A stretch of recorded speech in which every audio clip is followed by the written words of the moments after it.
بسم اللہ الرحمن الرحیم۔ السلام علیکم۔ آج ہم بات کریں گے 3 اہم ایشوز کے حوالے سے۔ وزیر اعظم عمران خان نے ایک بڑا سرپرائز دیا ہے اور الیکٹرانک ووٹنگ مشین کے بعد سینٹ الیکشن میں جو بندر بانٹ ہے، جو خرید و فروخت ہے، اس کا راستہ ہمیشہ کے لیے بند کرنے کے لیے بڑا فیصلہ لیا ہے، اور اس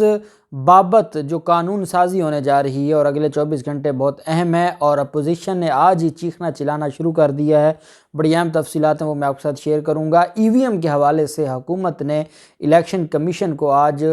سخت جواب دیا ہے، وہ بھی میں آپ کے ساتھ شیئر کروں گا۔ ساتھ ہم بات کریں گے سابق آئی جی پنجاب نے مسلم لیگ نون اور شہباز شریف کا اصل چہرہ قوم کو دکھا دیا ہے، اور جعلی مقابلے کروانے کا جو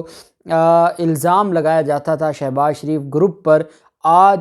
سابق آئی جی پنجاب نے اس کا اقبال جرم کر لیا ہے۔ اس کی تفصیلات بھی میں آپ کے ساتھ شیئر کروں گا۔ پہلے ہم بات کر لیتے ہیں جو سری لنکن مینیجر ہے اس کے کیس میں، اس کا جو قتل کیس تھا، 18 ملزمان کو آج عدالت میں پیش کیا گیا تھا۔ یہ انسداد دہشت گردی عدالت کی جج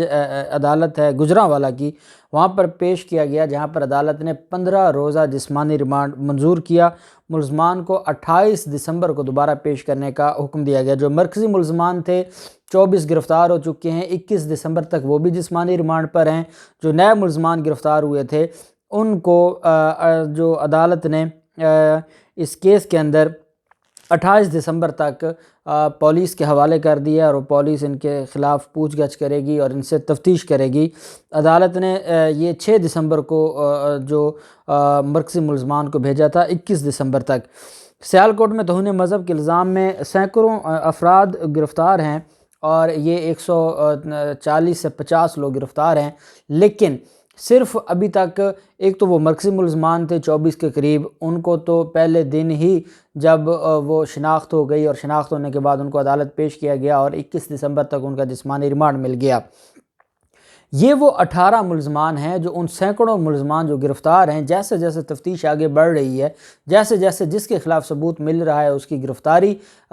درج کرتے ہوئے اس کو عدالتوں میں پیش کیا جا رہا ہے۔ تو یہ ایک اہم پیش رفت ہوئی ہے۔ دوسری طرف اس معاملے میں جو سہن سیالکوٹ ہے اس کی جدید ٹیکنالوجی کی مدد سے تفتیش جاری ہے، اور بڑا کریک ڈاؤن متوقع ہے۔ سہن سیالکوٹ کی ٹیکنالوجی کی مدد سے تحقیقات کے حوالے سے قتل میں ملوث افراد کی شناخت کافی حد تک مکمل ہو گئی ہے، جس کے بعد پولیس کی جانب سے جلد بڑا کریک ڈاؤن متوقع ہے۔ پولیس ذرائع کے مطابق جو فیکٹری کے 150 کیمروں کی فوٹیج فرانزک لیبارٹری بھجوا دی گئی ہے، جبکہ سوشل میڈیا موقع پر موجود افراد کی ویڈیوز بھی فرانزک کے لیے بھجوائی گئی ہیں۔ پولیس ذرائع کا یہ کہنا ہے کہ شواہد کی بنیاد پر جلد بڑا کریک ڈاؤن کرنے کا پولیس پلان کر رہی ہے۔ پولیس سب سے پہلے فیکٹری کی چھت پر قتل کے واقعے کی تفتیش کر رہی ہے۔ قتل میں ملوث افراد کی شناخت سی سی ٹی وی کیمروں سے کافی حد تک مکمل کی گئی ہے۔ پولیس ذرائع کے مطابق سی سی ٹی وی کیمروں کی فوٹیج سے پورے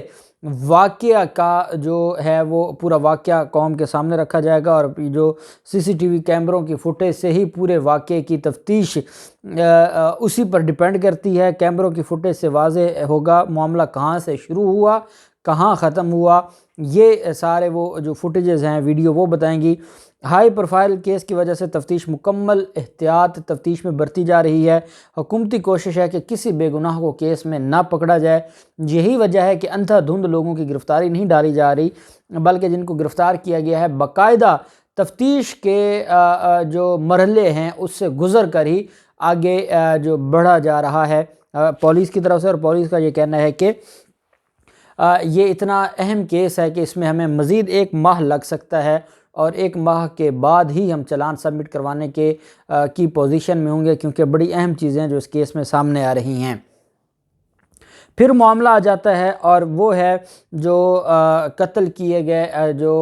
ماورائے عدالت قتل ہیں، یا جن کو جعلی پولیس مقابلوں میں قتل کیا جاتا رہا۔ آج فواد چودھری کی طرف سے ایک اہم سٹیٹمنٹ آئی تھی، اور وہ شہباز شریف کے حوالے سے تھی، اور انہوں نے کہا کہ طالبان نے کالعدم تحریک طالبان پاکستان پر زور دیا ہے کہ وہ معاہدے کی قدر کریں۔ بہت واضح بات ہے، جو ہمارے آئین اور قانون کا احترام کرے گا اس کے ساتھ بات چیت کریں گے، ورنہ پہلے بھی ہم لڑے، دوبارہ بھی لڑیں گے۔ ساتھ انہوں نے کہا کہ جو شہباز شریف ہے وہ اس کے دور میں 2/3 سے زائد لوگ ماورائے عدالت قتل ہوئے۔ انہوں نے کہا کہ جو احمد فراز کی کتاب کا حوالہ دیتے ہوئے کہا کہ 1990 سے لے کے اب تک تقریباً 5,500 لوگ ماورائے عدالت قتل ہوئے، اور اس میں جو شہباز شریف کا دور ہے 2/3 صرف اس کے دور میں قتل ہوئے۔ شہباز شریف کے دور میں جعلی پولیس مقابلوں کو عروج حاصل رہا، اور ایک مخصوص مدت میں 771 ملزمان کو جعلی پولیس مقابلوں میں مارا گیا، اور سابق صدر جنرل پرویز مشرف کے دور میں جعلی پولیس مقابلے بند ہوئے، اور پھر اس کے بعد انہوں نے جو مزید شروع کر دیے۔ سابق آئی جی سندھ رانا مقبول کو بندے مارنے کی اجازت ملی تو انہوں نے تعیناتی کے دوران پولیس مقابلوں میں قتل کروایا، اور ایک پرائیویٹ محفل میں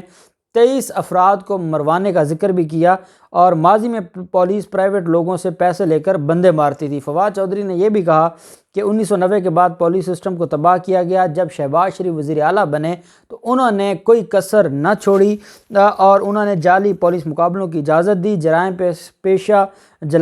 میں ملوث پیشہ ور ملزمان کے خلاف سینکڑوں پولیس مقابلے ہوئے، اور جس کی وجہ سے پورا نظام درہم برہم ہو گیا۔ سابق آئی جی پنجاب نے بھی اس بات کا اعتراف کیا ہے کہ ماضی میں جو حکومتیں تھیں وہ ان سارے دھندے میں ملوث تھیں۔ سابق آئی جی بلوچستان چودھری محمد یعقوب نے یہ انکشاف کیا ہے اور کہا ہے کہ میں اعتراف کرتا ہوں کہ جعلی پولیس مقابلے ہوتے تھے، اور یہ حکومت کے علم میں لائے بغیر نہیں ہوتے تھے، اور حکومت کی سرپرستی سے ہوتے تھے۔ پولیس افسران بھی مقابلوں کے بارے میں آگاہ ہوتے تھے، اور پولیس مقابلوں کو حکومتی سرپرستی بھی حاصل ہوتی تھی۔ متعدد پولیس مقابلوں کے بعد جرائم کی شرح میں کمی ضرور آتی تھی، لیکن وہ تھی ایکسٹرا جو جوڈیشل کلنگ ہے جس کی نہ قانون اجازت دیتا ہے نہ ہمارا آئین اس کی اجازت دیتا ہے۔ اب سابق آئی جی پنجاب اور بلوچستان چودھری یعقوب، جو کہ پنجاب میں کافی عرصہ شہباز شریف کے دور میں وہ آئی جی بھی رہے، اور وہ ان کا یہ اعتراف کرنا کہ جعلی مقابلے ہوئے اور جعلی مقابلوں میں یہ حکومتی سرپرستی میں ہم لوگوں کو مارتے تھے، وہ اس بات کا ثبوت ہے جو فواد چودھری کہہ رہے ہیں کہ شہباز شریف دور میں سب سے زیادہ جعلی مقابلے اور لوگوں کو قتل کیا گیا، ماورائے عدالت قتل کیا گیا، جو کہ ظلم ہے، کیونکہ آرٹیکل 10A کہتا ہے فیئر ٹرائل کا کہ چاہے کوئی دہشت گردی کیوں نہیں ہے اس کو اس کا جو ڈیفینڈ کرنے کا موقع دیا جانا چاہیے۔ یہی بات آج چیف جسٹس اطہر من اللہ صاحب نے ایک کیس کی پروسیڈنگ میں کی کہ آپ ان کو سنیں تو صحیح، ان کی بات تو سنیں، ان کا معاملہ تو سنیں، اور اس کے بعد پھر کسی کو سزا دیں۔ دوسری طرف ایک تو جو مشیر ہیں پارلیمانی امور کے وزیر اعظم عمران خان کے بابر اعوان صاحب، اور چند ایک جو بڑے پائے کے لیڈرز ہیں پاکستان تحریک انصاف کے، میچیور قسم کے سمجھدار، جو عمران خان کو ہمیشہ بیک کرتے ہیں اور عمران خان جن سے ہمیشہ فائدہ اٹھاتے ہیں، اس میں ایک بابر اعوان صاحب کا بھی نام آتا ہے۔ Election commission electronic voting machine کی خریداری کے لیے اشتہار دے، جو مشین ہے وہ خریدنا الیکشن کمیشن کی ذمہ داری، وہ ہماری ذمہ داری نہیں ہے۔ انہوں نے کہا کہ الیکٹرانک ووٹنگ مشین حکومت نے الیکشن کمیشن کو نہیں خرید کے دینی، یہ الیکشن کمیشن کا اپنا ایک نظام ہے، اور الیکشن کمیشن کو چاہیے کہ اس کا اشتہار دے، مختلف کمپنیاں ہیں وہ کمپنی اپنی بولی لگائیں، اور اس کے بعد جو کمپنی بہتر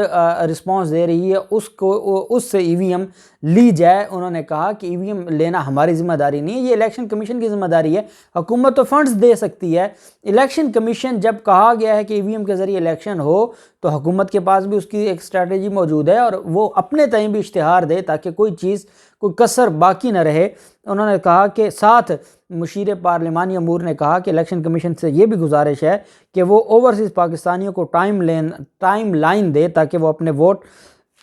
رجسٹر کرا سکیں۔ 1 کروڑ کے قریب سمندر پار پاکستانی ہیں، ان کو ٹائم لائن دی جائے کہ وہ اپنا ووٹ رجسٹر کروائیں، اور پھر جو الیکشن کمیشن ہے وہ ان کو بھی انتخابی نظام کا حصہ بنائے اور ان کو بھی انتخابی نظام میں شامل کرے۔ یہ جو الیکشن کمیشن کو کہا گیا ہے کہ ایک تو وہ ای وی ایم کے حوالے سے اشتہار دے، اور دوسرا وہ ٹائم لائن دے اوورسیز پاکستانیوں کو۔ یہ ایک بہت بڑا ایک مطالبہ ہے حکومت کی طرف سے، اور حکومت کھل کر اب الیکشن کمیشن کو قانونی اوقات دکھا رہی ہے کہ قانون یہ کہتا ہے اور آپ کو یہ کرنا پڑے گا۔ دوسری طرف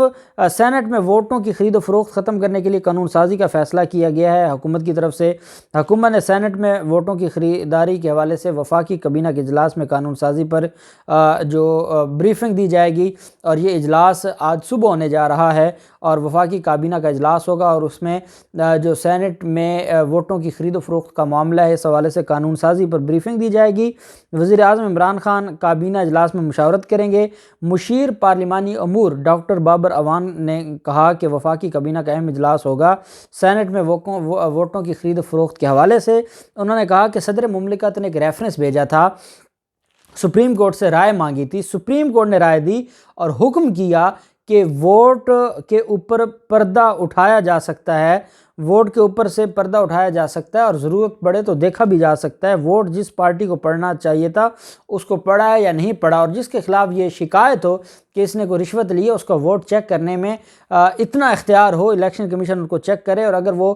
ملوث پایا جائے تو اس کے خلاف کارروائی ہو۔ مشیر پارلیمانی امور نے کہا کہ وزارت پارلیمانی امور اور الیکشن کمیشن آپس میں رابطے میں ہیں، الیکشن کمیشن سے مشاورت کے ساتھ قانون سازی کرنے جا رہے ہیں، اور یہ قانون سازی ایسی ہوگی کہ ہمیشہ کے لیے سینٹ انتخابات میں جو خرید و فروخت ہے وہ ختم ہو جائے گی۔ انہوں نے کہا کہ پچھلے سینٹ الیکشن میں جو شرمناک کام کیا ہے پاکستان پیپلز پارٹی نے، اور مسلم لیگ نون بھی یہ کرتی آ رہی ہے ہمیشہ سے، تو اس پر سپریم کورٹ آف پاکستان پہلے یہ فرما چکی ہے، اور اب بھی اگر ہم نے سپریم کورٹ کی بات نہ مانی تو پھر یہ معاملہ کبھی حل نہیں ہوگا۔ اس وجہ سے اس کے لیے ہم قانون میں تبدیلی کریں گے، قانون سازی کریں گے، اور قانون سازی کر کے ہم یہ ساری چیزیں لے کر آئیں گے قوم کے سامنے، اور ہم قوم کو دکھائیں گے کہ ای وی ایم کے بعد اب سینٹ الیکشن میں بھی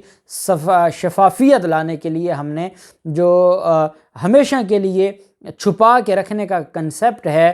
ووٹ کو، اس کو ہم ختم کریں گے، اور اس کو دیکھا جا سکتا ہے، پہچانا جا سکتا ہے کہ یہ ووٹ کس کا ہے، کس کو ڈالا گیا ہے، تاکہ جو کرپشن میں ملوث کروڑوں روپے لینے والے، ایک ووٹ کے لیے کروڑوں روپے لینے والے جو ممبرز ہیں نیشنل اسمبلی کے یا کسی صوبائی اسمبلی کے، وہ سامنے ہیں، بے نقاب ہوں، اور قوم ان کا اصل چہرہ دیکھ سکے۔ اب کیا اگلے چند گھنٹوں کے بعد اجلاس شروع ہو جائے گا، اور آج اگر وفاقی کابینہ منظوری دیتی ہے تو پھر یہ معاملہ پارلیمنٹ میں لایا جائے گا۔ جو بھی تفصیلات ہوں گی آپ کے ساتھ شیئر کرتے رہیں گے۔ اللہ پاک پاکستان کا حامی و ناصر ہو۔ بہت شکریہ۔ اللہ حافظ۔ پاکستان زندہ باد۔